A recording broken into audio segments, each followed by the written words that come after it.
Gunting nga gigamit ni Renato Llenes sa pagpatay o paglaplap sa naong ni Christine Lisilawan positibo sa dugo sa biktima base sa resulta sa DNA examination sa Philippine National Police.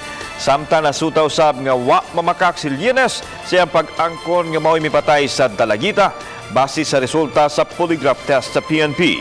Aniya ang report.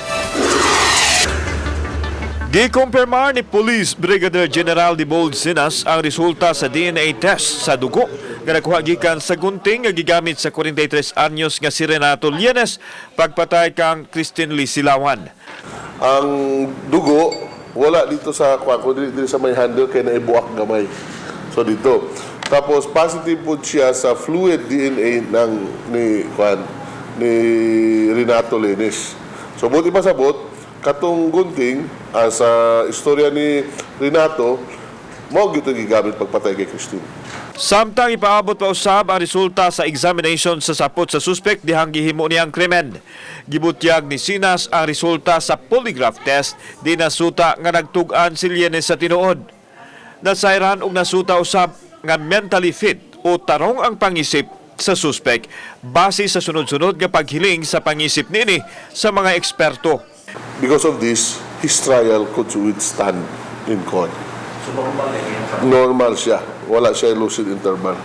So, mo ito ikuan. And he is using discernment in doing. Kaya bang nauna-una siya. Wala siya nakuan.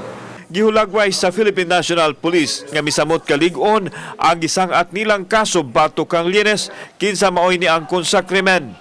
Nasayran usab sa kapulisan nga gi-consolidate na sa piskalya ang kasong ilang gisangat batok kang Llenes ug sa lahi nga kaso batok sa laing dinagpan nga usa ka CICL nga gisangat usab sa NBI. So this will prove now na after doing that we are on the right path. And I think I have already directed CD Lapu-Lapu to prepare endorsement to submit this to the City Prosecutor's Office.